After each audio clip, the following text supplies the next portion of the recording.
300 KG গাঁজা উদ্ধার করল কোলাঘাট বিট হাউস থানা। সকালে কোলাঘাট বিট হাউস থানার নাকা চেকিং এর সময় উদ্ধার হয় প্রায় 300 কেজি বেশি গাঁজা। পুলিশ সূত্রে জানা যায়, কোলাঘাটের চেকিং এর সময় কোলাঘাট থেকে হাওড়া দিকে যাওয়ার সময় কোলাঘাটে কোল্ড স্টোরেজ মোড়ে একটি পিকআপ ভ্যানে গাড়িতে চেকিং করে কোলাঘাট বিট হাউস থানার পুলিশ। সেখানেই দেখা যায় বিপুল পরিমাণের গাঁজা এবং সেই গাঁজা উদ্ধার করে পুলিশ। গাড়ি সহ ড্রাইভারকে আটক করে নিয়ে আসা হয় কোলাঘাট বিট হাউস থানাতে। ইতিমধ্যেই ড্রাইভারকে গ্রেপ্তার করেছে বিট হাউস কোলাঘাট থানার পুলিশ। জানা গেছে, গ্রেপ্তার হওয়া গাড়ির চালকের নাম মিলন মাইতি, বাড়ির ময়নায় বলে জানা গেছে। 300 কেজি গাঁজা উদ্ধার করলো কোলাঘাট বিট হাউস থানার পুলিশ। নাকা চেকিং এর সময় ওই পিকআপ ভ্যানটি পালিয়ে যায় এবং তখনই সন্দেহ হয় কোলাঘাট থানার পুলিশের এবং তাকে পিছু ধাওয়া করে এবং তাকে ধরে ফেলে কোলাঘাট বিট হাউস থানার পুলিশ। নাকা চেকিং এর সময় উদ্ধার হয় প্রায় 300 কেজিরও বেশি গাঁজা।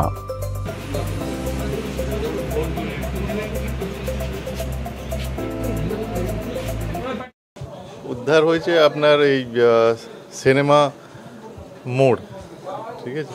মানে সকালবেলা আমাদের লেট নাইট যে করে এমসি মোবাইল আর আরটি মোবাইল আমাদের এরিয়াতে ঘোরাঘুরি করে, যাতে আমরা কোনো ক্রাইম প্রিভেন্ট করতে পারি। তো সেটা মুভ করছিল, তখন একটা পিকআপ ভ্যান খুব স্পিডে ওদেরকে পার করে। তো সামহাও ওরা গাড়িটাকে চেজ করে ডিটেন করে ওকে ড্রাইভারকে জিজ্ঞাসাবাদ করার পর ওদের একটু সন্দেহ হয়।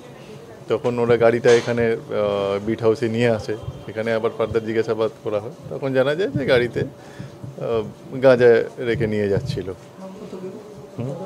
এটা অ্যাপ্রক্সিমেটলি 300 কেজি মতন আছে। এখন আমাদের কাউন্টিং চলছে, এক্স্যাক্টলি আমরা পরে বলে দিতে পারবো। অ্যাপ্রক্সিমেটলি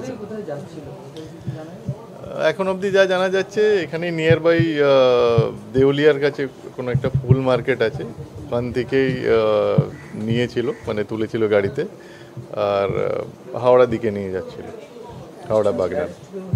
একজন অ্যারেস্ট হয়েছে এখন অবধি, গাড়ি চালকই অ্যারেস্ট হয়েছে।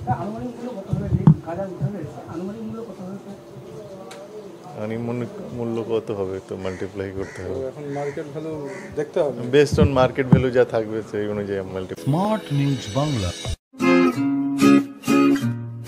Smart news Bangla.